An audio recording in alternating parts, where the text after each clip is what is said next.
When an animal shows us its love, it does so in a pure, unconditional, and eternal way.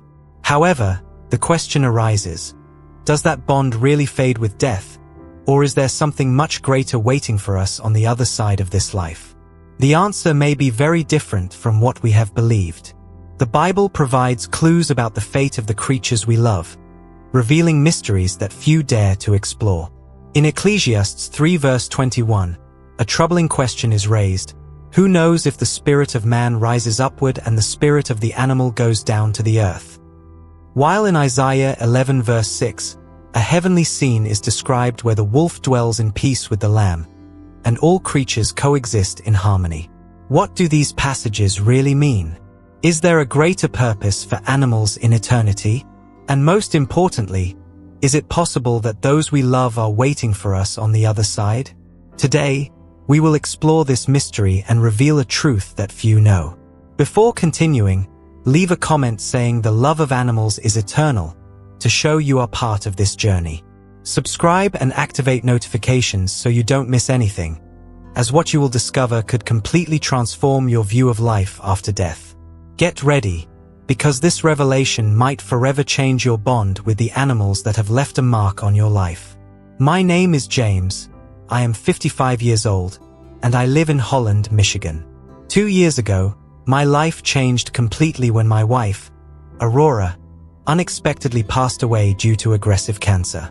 There was no time to prepare, to find hope, or even to deceive myself into thinking everything would be okay. In just a few months, the disease took her away, leaving me immersed in an absolute void. Everything turned gray and empty. I spent my days in front of the TV, watching programs that didn't interest me in the slightest, and I only left the house to go shopping. Nothing made sense. I had already lost my mother to cancer years earlier, and it took me a long time to recover from that loss. But this time was different. I knew I would never get over it.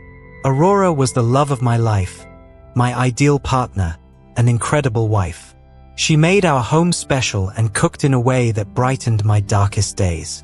However, one day something changed. It was a cold afternoon when I was returning from the supermarket and noticed a cardboard box next to a garbage container. I wouldn't have paid attention to it if it hadn't been for a faint whimper that made me stop. I approached, and inside the box, I found a puppy. It was weak, trembling, with lifeless eyes from hunger and cold. I looked around, but there was no one. Someone had abandoned it there, condemned to die alone. I had never been particularly fond of animals, nor had I considered having one at home. But in that moment, I couldn't ignore it. I took it, albeit hesitantly, and wrapped it in my coat. I decided to take it home, care for it until it recovered, and then I would take it to a shelter, or so I thought at first. The puppy was not the ideal companion I had imagined.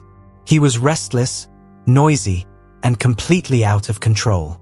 He broke things, ran around the house, and any attempt to train him ended in complete failure. My frustration grew each day. I already felt suffocated by the pain, and now I was also dealing with the chaos brought by the puppy. I couldn't find any meaning in his presence.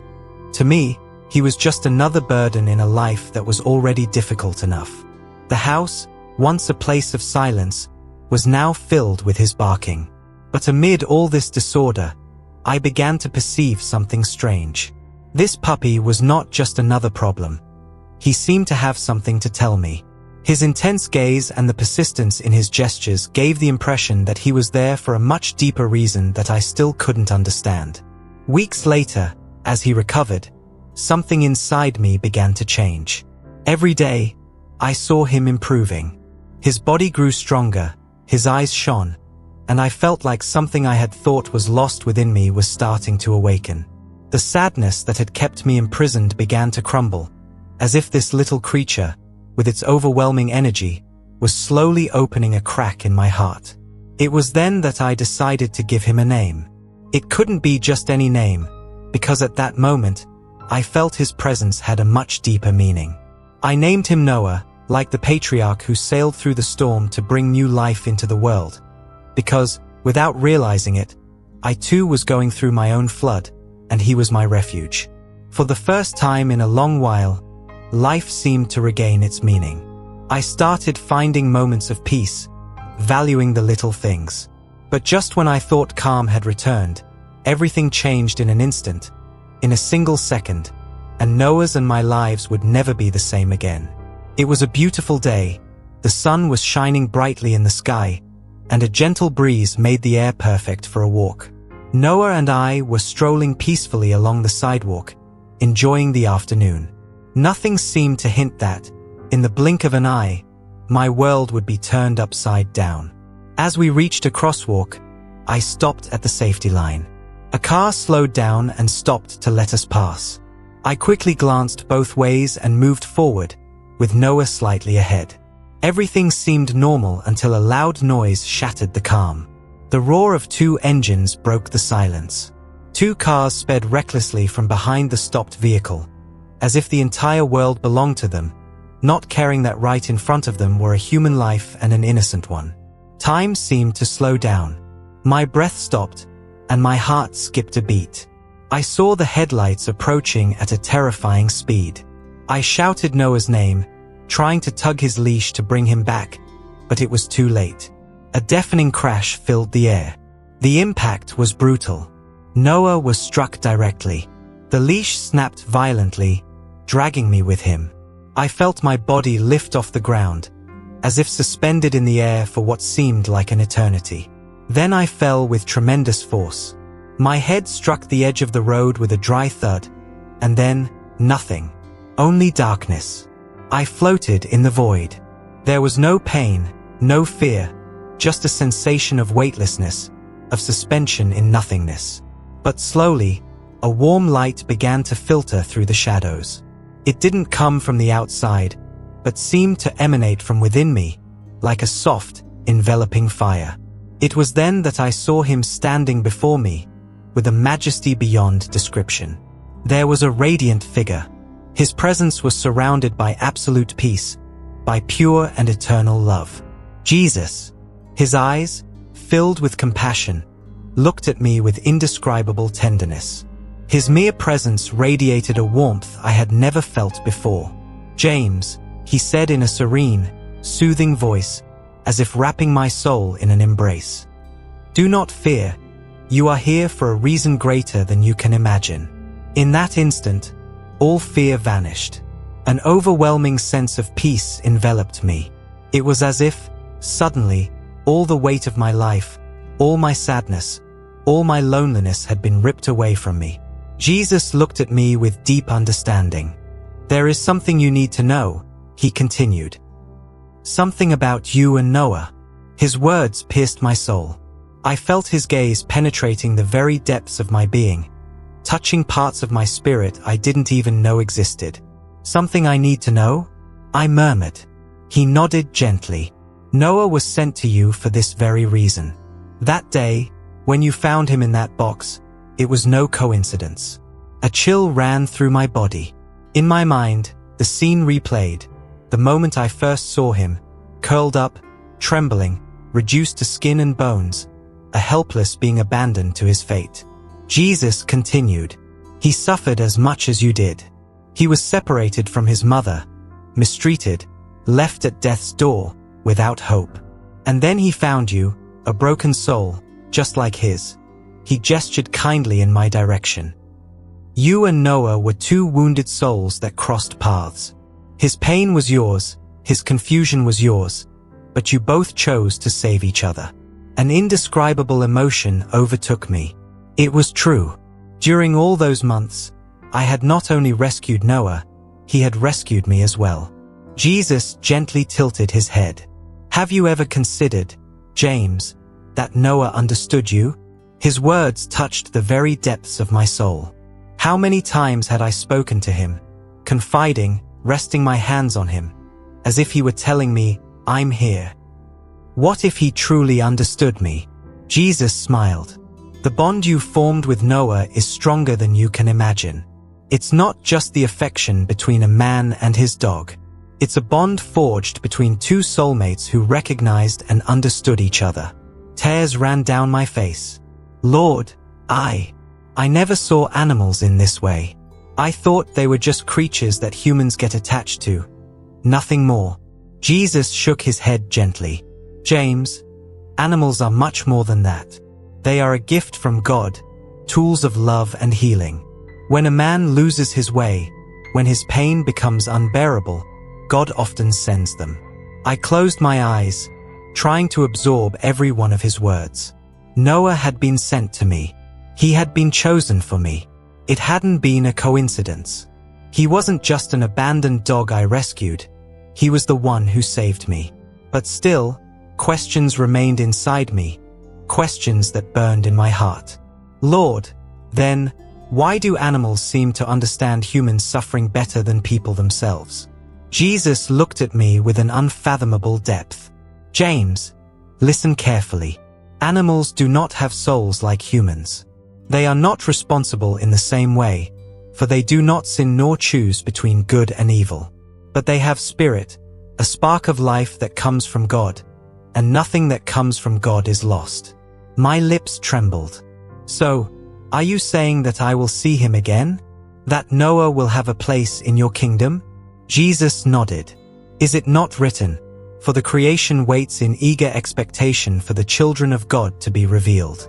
For the creation was subjected to frustration, not by its own choice, but by the will of the one who subjected it, in hope that the creation itself will be liberated from its bondage to decay and brought into the freedom and glory of the children of God. Romans 8 verses 19 to 21. I stayed silent, reflecting. That means animals too will be redeemed, that when all is fulfilled and sin destroyed, creation will be restored, right? Jesus smiled gently. Yes, nothing created with love will be lost. At that moment, a new vision appeared before my eyes. I saw a renewed land, glorious and majestic. The air was crystal clear. Rivers flowed pure and bright through endless fields. Animals of all species ran in freedom, without fear or pain. I saw wolves and lambs resting together, lions lying next to young children, horses galloping over golden meadows. And then, among them, I saw him, Noah. There he was, strong, radiant, his energy vibrant, his eyes sparkling with joy, his spirit free from all suffering. He was looking for me, waiting for me. Jesus looked at me with love. Noah will be there, James, just like all those who have loved and served with a pure heart. Tears streamed uncontrollably down my cheeks.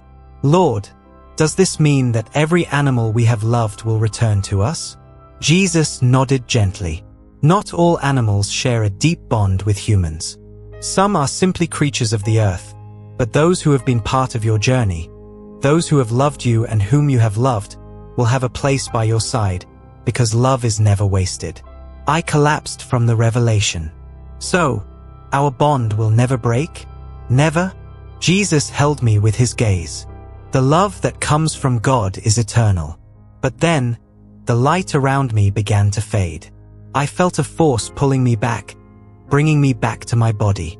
The real world began to become clear again. Before departing, Jesus spoke to me one last time. When you return, tell others what you have seen. The world has forgotten the value of God's creatures. Remind them that all life is precious, and that every bond of love is a sacred gift. And then, the last image I saw was Noah, still wounded, but alive. I opened my eyes with a gasp. The vision before me broke my heart.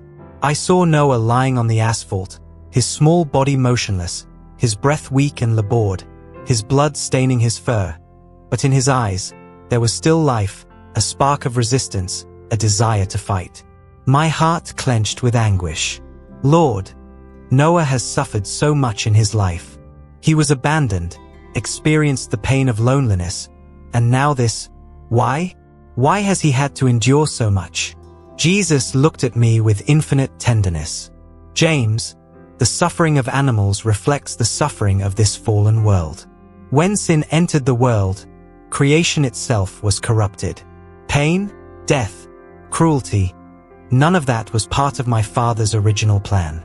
Then, he showed me an image. I saw Eden in all its glory.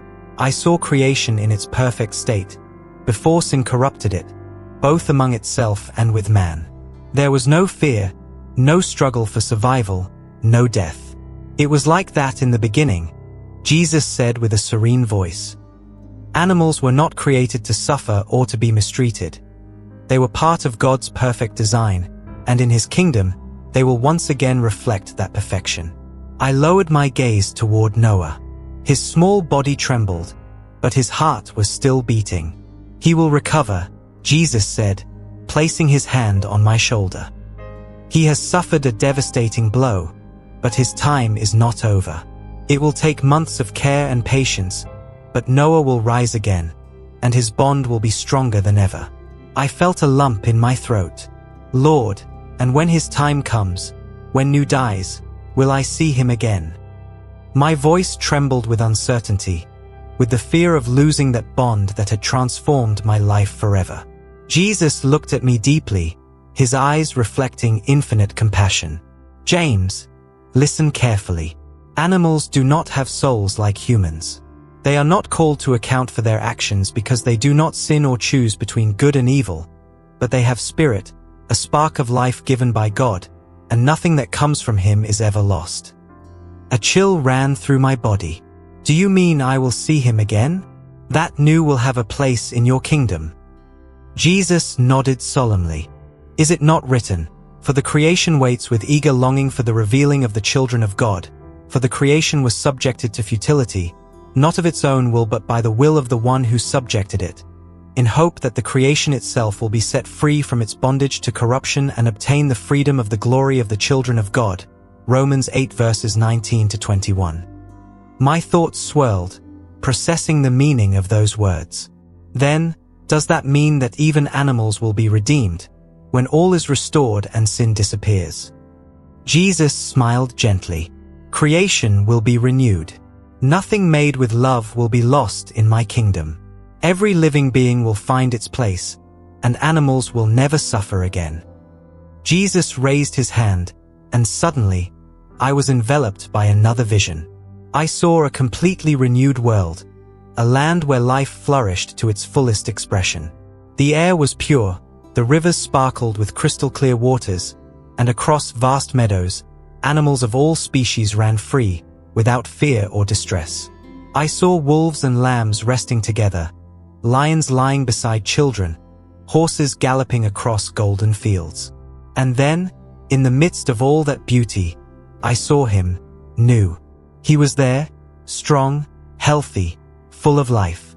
His energy vibrated, his eyes shone with joy, and his spirit no longer carried any pain. He was looking for me, waiting for me. Jesus spoke softly. New will be there, James, just as all those who have loved and served with a pure heart. Tears streamed down my face uncontrollably. Lord, does this mean that every animal we have loved will return to us? Jesus nodded gently. Not all animals form a deep bond with humans. Some simply belong to the earth. But those who have been part of your journey, those who have loved you and whom you have loved, will be by your side, because love is never in vain. I collapsed, overwhelmed by the revelation. Then, will our bond never break? Jesus looked at me with infinite understanding. Never. The love that comes from God is eternal. The light around me began to fade. I felt something gently pulling me back to my body, to the real world, which gradually became clearer again. Before leaving, Jesus said one last thing: when you return, share what you have seen. The world has forgotten the value of God's creatures. Remind them that all life is precious and that every bond of love is a sacred gift. The last image I saw before waking up was new, still wounded but alive. When I opened my eyes, I found myself in a hospital room. The days following the accident were a roller coaster of pain, fear, and hope. I remained hospitalized for weeks as my body fought to recover, but my mind was elsewhere, trapped in a question that kept tormenting me. Would New survive? The veterinarians were cautious. The impact had been devastating. His condition was critical, and for days, New did not respond. He remained motionless, teetering between life and death. Every night, I knelt with a broken heart and prayed with all my soul, God, you sent him to save me. Please, do not take him now. With eyes heavy from fatigue and a voice broken by tears, I felt something. A slight movement, a deeper breath. With effort, Nu opened his eyes. His gaze, though clouded with pain, found mine, and in that instant, I knew he was still here, still fighting. The veterinarian said his recovery would be long and difficult, but for me, it was already a miracle. You made it, Nu, we made it together. In that moment, I understood something profound. His battle was my battle, his pain was mine, and if he fought for his life, I would fight too. Months passed, and Nu began to walk again. He was not the same. The scars from that night were marked on his body, but his spirit remained intact, even stronger, even brighter. But time moves forward for everyone, and a few months ago, I faced the hardest test of all, the one I always knew would come. Although in my heart I wished I could delay it just a little longer, Nu had grown old. His steps had become slower, and his eyes reflected the weight of the years. Still, he had never left my side. He followed me everywhere, always present, always watchful, just as he had been throughout his life. Until one morning, while I was taking him to the garden for his therapy, it happened. Nu stopped, looked at me with a deep expression, and, with one last effort, wagged his tail and took a few steps on his own. I knelt down, as if he wanted to tell me that he loved me too, that he was ready. Then he closed his eyes, his body relaxed in my arms, and I understood that he had gone. I don't know how long I stayed there, kneeling, my face buried in his fur, tears falling uncontrollably. The pain hit me like a giant wave, leaving me breathless, powerless. It was all over. God had sent him to me when I had lost everything. Nu had been my support, my companion, my light. He saved me when I didn't want to keep living, and now he was gone. I held him close one last time. Thank you, Nu. Thank you for loving me more than I deserved. The pain was unbearable, but then I remembered Jesus' words, "In my kingdom, nothing you loved will be lost." I closed my eyes and let those words wrap around me. In that moment, amid the despair, I felt a deep and lasting peace. Nu had not gone. He would never really leave. Today, every morning when I wake up, his place beside my bed is still empty, but his spirit is everywhere. In the memories I carry in my heart, in the moments when I still feel his presence by my side, in the certainty that one day, when God calls me, I will see him again and we will run together, without fear, without pain, for all eternity. After everything I've been through, after seeing the truth with my own eyes, I know I can't stay silent. This message was not just for me, but for all those who have suffered, for those who have loved and lost, for everyone who has ever looked an animal in the eyes and found comfort, hope, and pure love in them. Jesus showed me that animals are not mere companions on our journey, nor accidents in our lives, nor passing accessories. They are a divine gift, instruments through which God speaks to us, supports us, and guides us in our darkest moments. Nu was not just a dog, he was a sign from God to me. And the truth is that God sends these signs to many, but how many of us recognize them? How many of us understand that those faithful eyes that look at us every day are not merely creatures of the earth, but living witnesses of divine love? How many times do we neglect the value of a simple gesture of affection, of a silent but constant presence, without realizing that right beside us is the sign we've been searching for? When I found Nu, I thought I had saved him, but in reality, he saved me. God knew I needed him as much as he needed me. He had been hurt, abandoned, rejected by the world, just as I felt after losing Anna. Our sufferings intertwined and, without realizing it, we became each other's support. It was not a coincidence. It was not by chance. It was God's design. Animals are not objects or possessions that can be discarded at will. They are precious creatures entrusted to us to be loved, respected, and protected. The Bible makes it clear that God cares for every creature, even the smallest, because every life has immeasurable value. If the Lord Himself cares for them, how could we allow ourselves to mistreat them, ignore them, or abandon them? Every time an animal suffers from human cruelty, it is as if a part of creation itself is being profaned. But every time we take them in, care for them, and give them love, we are answering a divine call.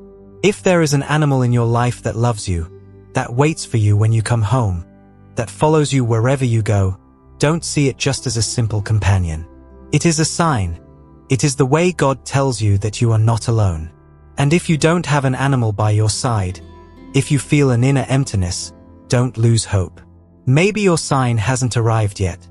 Maybe there is a creature that needs you as much as you need it.